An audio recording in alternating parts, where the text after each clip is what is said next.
अस्सलामुअलैकुम दोस्तों, ई वेले मैं मौजूद हाँ अपने गाँव ढक्की दे शुमाल साइड ते जेरा पहाड़ है इनको आखदे न कोह रत्ता ते इस गुंडी या पहाड़ी दे उत्ते जेरी ते मैं मौजूद हाँ इसको आखदे न फतेखाने वाली गुंडी। ये एक अपनी तारीख रखेंगे। मेरे गाँव दी नवी नस्ल न जानते हो सी लेकिन पुराने लोग जानते हो सन।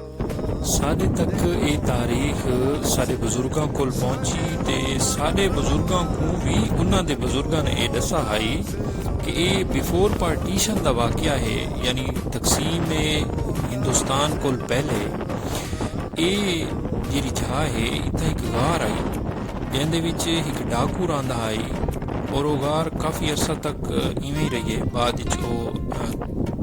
त्रुट गई है। तो ये गार भी जरा डाकू रहिंदा है उनका नाम है फतेखान और वो पिपला जिला मियाँ वाली पंजाब के कोलों इतना आया हुआ है। दुश्मनदारी के बाद वो इतने मुंतकिल थी गया।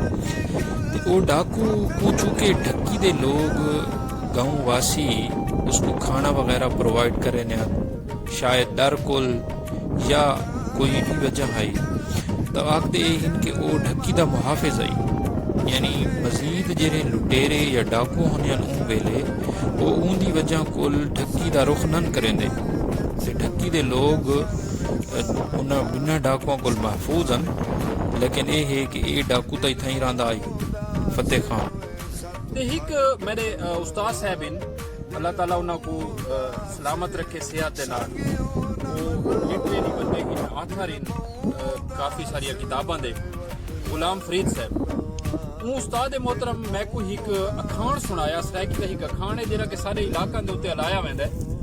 घनू को जो अजल पट्टा बच्चे छेड़न गया, यानी कि कह को जेरले मौत पटेंदी है ना तो वो उस पासे वेंदा है। तो वो हिक उनकी हिस्ट्री है कि हिक घनू हिक हिंदू आई ते जैंदे कोलों फतेह खान पैसे मंगदा आई, पैसे तलब करेंदा आई, भत्ता गिनना चाहता आई ते वो फतेह खान को आखा कि मैं को भत्ता दे तो वो को टंडाल छोड़ा ते वो आदा हाँ आज नहीं ते कल ते वक्त है को मैं देसा।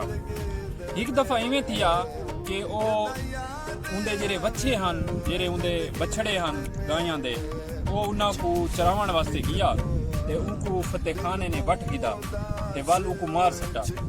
तां सारे इलाकों के उत्ते ये अखान जेरा है ना आखा वेंदा है कि घनू को जो अजल पट्टा बच्चे छेड़न गया। तो ये सारी मैं वीडियो इस वास्ते बनांदा पिया कि ये जेरी इस पहाड़ी दे उत्ते मैं ई वेले मौजूद हाँ जेरी गाँव ढक्की दे उत्तों है खूबसूरत सीन है ते इंदी हिस्ट्री कि ये फतेखाने वाली पहाड़ी दे नाम ते क्यों मशहूर है। इतना एक गार पाई वेंदी आई जेरी के फतेखाने वाली गार आखा वेंदा है जिथा मैं जे वट्टां दे उत्ते बैठा हाँ। लेकिन ये वक्त के नाल नाल इतना सारे अफगानी जेरे बंदे हैं वो इन्हां वट्टां को ढो के इन्हां वट्टां को ने के पत्थरां को इस गुंडी को ढा छोड़ा ने तकरीबन वास्ते वो गार भी खत्म की गई है।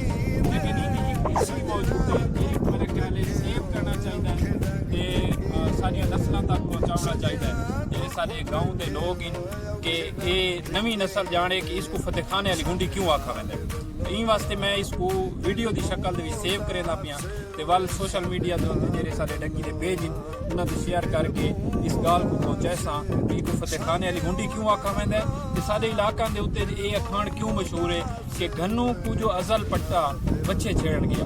उम्मीद है कि थोको ये पसंद आसी। अज 6 अप्रैल है ते शाम 7 बजे का टाइम है ते ये वीडियो मैं रिकॉर्ड की थी है ताकि ये अपनी दोस्तों तक पहुँचावा। अस्सलाम वालेकुम रहमतुल्लाह।